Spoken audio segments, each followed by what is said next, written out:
Donc aujourd'hui, je te présente une technique pour avoir des gros fruits de la passion aussi comme nous. Donc la plupart des personnes nous contactent pour des semences juste parce qu'elles trouvent nos fruits est tellement gros.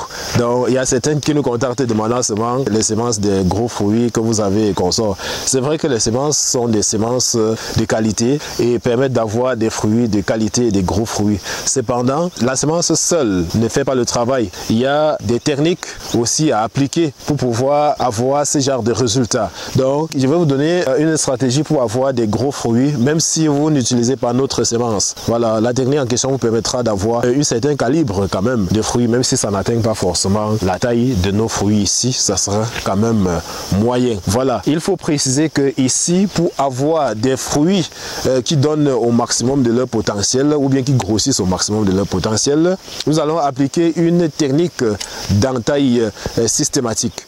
L'entaille systématique ici va consister non pas à enlever les lianes secondaires et tertiaires, puisque nous vous disions déjà dans des vidéos précédentes que nous n'appliquons pas ça. Nous ne faisons pas l'entaille des excroissances, ça veut dire des lianes secondaires et tertiaires, parce que toutes ces lianes chez nous portent déjà des fleurs, même déjà à leur naissance, parce que nos plants de fruits commencent à fleurir parfois à 45-50 cm.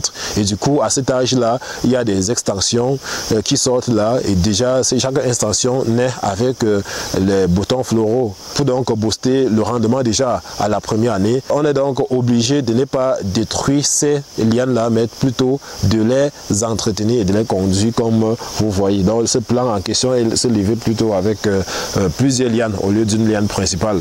Et du coup, on l'a déjà tellement exploité, on a tellement déjà récolté, on vient même encore de faire des récoltes là.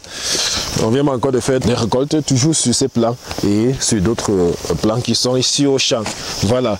Alors que nous sommes à juste quelques mois, hein, nous sommes à environ 6 mois. On a environ 6 mois depuis la transplantation. Voilà. Et on a commencé à faire des récoltes il y a environ 2 mois aussi. Donc la technique que nous appliquons pour avoir justement des gros fruits est totalement simple. Au lieu de faire l'entaille des lianes, nous allons plutôt faire l'entaille des feuilles. Donc on laisse des lianes se développer normalement parce qu'une liane est égale à minimum 5 fruits chez nous. Et donc si nous laissons se développer 10 lianes, on aura 50 fruits minimum. Si on laisse se développer 20 lianes, on aura 100 fruits minimum. Donc ça c'est pas, je ne vais pas dire par cycle, mais par vague de production.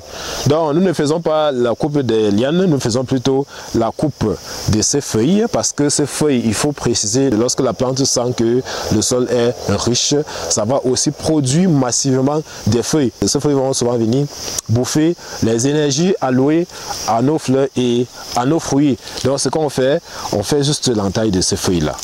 Oui, tout simplement. On va laisser juste les feuilles du bourgeon. Donc les nouvelles feuilles là qui viennent de naître, on les laisse. Mais les anciennes feuilles, on peut déjà les couper parce qu'elles ne servent plus à rien, du moins au stade où nous sommes. Donc ces anciennes feuilles sont seulement là pour consommer abusivement l'énergie allouée à nos différentes plantes. Donc vous pouvez couper les feuilles et ces vrilles. Les vrilles, c'est en quelque sorte ce ressort généralement utilisé par des lianes pour s'accrocher sur le tuteur. Donc vous pouvez aussi sectionner cela parce que ça consomme aussi pas mal d'énergie. Donc vous sectionnez là. Cette opération est aussi appelée l'habillage de la plante. Vous pouvez appeler ça en taille des feuilles ou bien l'habillage ou bien le feuillage. Tout ça, ça renvoie à la même opération, l'habillage ou bien l'entaille. Donc on enlève quasiment tout ça. On va enlever quasiment toutes les vieilles feuilles. Parce que vous allez voir comment ces vieilles feuilles tellement se comportent très bien. Parce que toute l'énergie qui monte du sol, la majorité est captée par ces feuilles-là. Donc, une fois qu'on a enlevé ces feuilles, déjà ça va stresser la plante. Et lorsque ça stresse la plante, pour le cas justement du fruit de la passion, lorsque lui il se sent stressé, il fait juste une chose, il développe juste les fleurs. Et c'est un avantage pour nous. Donc quand on fait ça, déjà ça stresse la plante et il déclenche davantage le développement des fleurs qui vont pousser à chaque bractée des lianes. Donc on va faire le feuillage et laisser les jeunes feuilles, comme vous constatez là. Donc ces jeunes feuilles là seront laissées. Ça va permettre à la plante justement de respirer. Comme on disait souvent à l'école primaire que la plante respire à travers la feuille. Donc on va laisser les jeunes feuilles là et presque toutes les vieilles feuilles seront totalement détruites.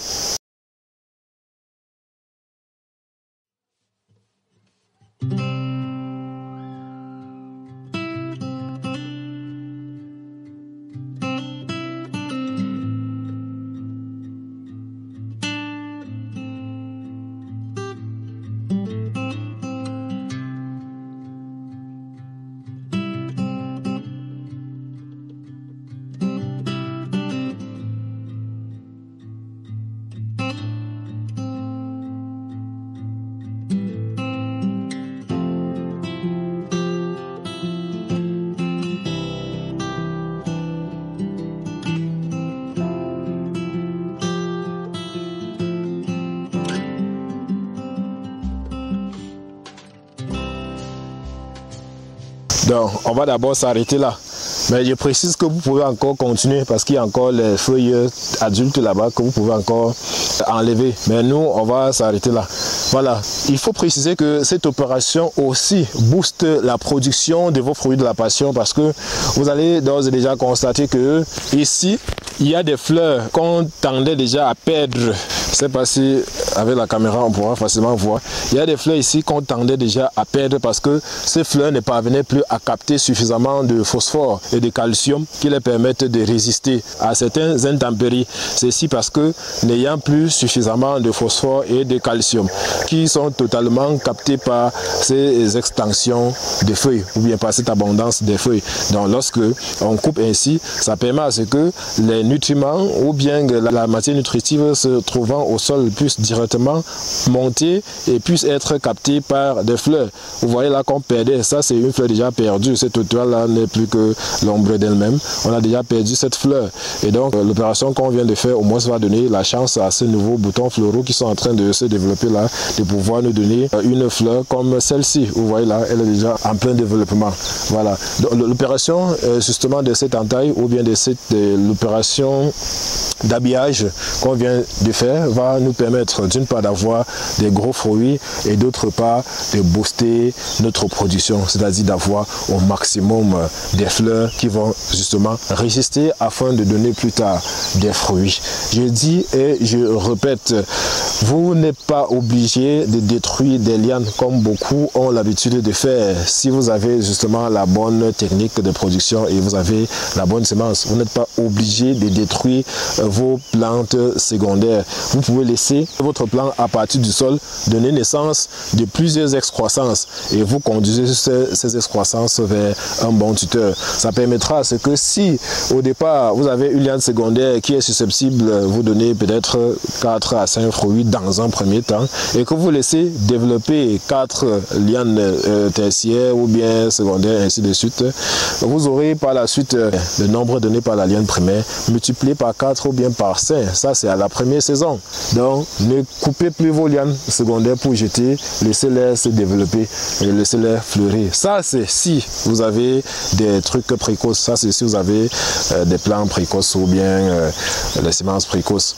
Donc l'opération consistait à vous montrer comment avoir les gros fruits d'une part et avoir une production abondante d'autre part. Donc on a présenté cette opération d'entaille ou bien cette opération d'habillage systématique comme un facteur primordial dans ce processus. Voilà, je profite pour vous montrer quelque chose ici. Il y a quelques jours, essayé un produit qui me semble très bien marcher parce qu'au départ là, on avait certaines attaques de mouches de fruits ici et on vous avait montré comment on était en train de faire justement le traitement contre ces attaques là ou bien contre ces mouches là. Je dois apporter déjà quelques insuffisances par rapport à la technique que nous avions utilisée parce qu'on avait appliqué une technique chimique, sauf que ça a eu quelques limites. Nous savons tous que dans le jargon agricole, surtout dans le jargon des arbres fruitiers et consorts, où il y a toujours des fleurs qui vont aboutir aux fruits, il y a l'opération de pollinisation qui est souvent très importante. Cette opération qui est souvent effectuée par des mouches, par certains insectes et en particulier des abeilles. Donc la technique que nous avions appliquée en quelque sorte a très bien marché, sauf que ça nous a limité cette opération fonction de pollinisation. L'insecticide qu'on a appliqué ici a tué justement les insectes d'une part, mais aussi nos abeilles, c'est-à-dire nos ouvriers gratuits d'autre part. Et ce que nous avons donc décidé de faire, c'est d'appliquer désormais des insecticides bio. On a utilisé un insecticide bio ici qui a très bien marché. Déjà, je peux constater là qu'il y a des fruits qui ont commencé à être mordus, mais qui ont senti ou bien qui ont goûté cet insecticide-là et du coup ont lâché. Et du coup, le fruit est resté. Donc le deuxième aussi a subi le même effet. On voit quelque part là les traces de piqûres de l'insecte, mais après ils ont lâché. Donc vous voyez là que nous sommes ici là soumis à des invasions des insectes. Vous voyez à quel niveau nous sommes attaqués ici. Nous sommes soumis généralement à des invasions d'insectes parce que nous sommes en quelque sorte ici en montagne. Et en montagne, on est plus exposé parce que les insectes vont se placer n'importe où et apercevoir des fleurs. Et c'est donc comme ça qu'ils vont venir atterrir là-dessus. Donc par chance quand même, nous avons des fruits qui ont été sauvés. Sinon, on les verrait déjà presque asséchés. Parce qu'on a utilisé l'insecticide chimique là au départ, comme vous aviez vu dans la vidéo, ça a marché. Et quand on a vu les effets là, on a en quelque sorte arrêté. Et lorsqu'on a arrêté, l'invasion a repris et on était obligé de développer la formule que je viens donc de vous en parler. Formule qui sera partagée sur cette chaîne. Donc je me prendrai la peine de tourner une vidéo pour montrer comment fabriquer justement cet insecticide qui va tuer certains insectes, en l'occurrence les mouches de fruits, et épargner les abeilles qui sont des agents pollinisateurs presque gratuits. Donc c'était en quelque sorte une parenthèse et on se donne rendez-vous dans la prochaine vidéo.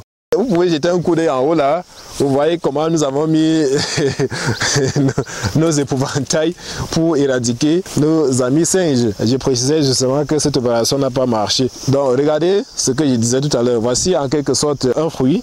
Peut-être lui il n'a pas été bien traité parce que l'inconvénient avec notre insecticide c'est que contrairement à l'insecticide chimique, lui il n'est pas systémique, il est de contact. Donc lorsqu'on l'applique, on se rassure à ce que presque toutes les surfaces des fruits, des tiges, des fleurs et des fruits soient touchées. Auquel cas, on va toujours assister à des pertes, comme vous voyez. Donc, ça veut dire que ce fruit, en quelque sorte, n'a pas été touché par le produit. C'est la raison pour laquelle il a encore subi cette agression-là. Mais les fruits comme ceux-ci ne sont plus nombreux. Voilà, ils sont devenus presque rares. Ce que nous sommes en train de faire aussi, c'est de développer la technique pour pouvoir aussi avoir un fongicide presque bio. Voilà, pour éviter les taches brunes là et autres, parce que jusqu'à présent on utilise encore un fongicide chimique et la plupart de nos clients voudraient qu'on les serve des fruits essentiellement bio et nous sommes en train de travailler sur cette base là. Donc j'ai dit qu'on aura la possibilité de faire une vidéo sur la formulation de l'insecticide bio que nous avons appliqué ici et qui est en train de très bien marcher. Donc pour le moment je peux dire que nous sommes encore en phase de test. Vous voyez là des limites à notre opération. Donc ça veut dire qu'il faut forcément appliquer ça sur toute la surface de la feuille, de la tige et du fruit. Donc, à préciser une chose, que ce que nous faisons, il faut généralement souvent prendre certaines techniques que nous partageons ici avec une certaine distance parce que il y a des choses qu'on va utiliser et le lendemain on va plus le faire.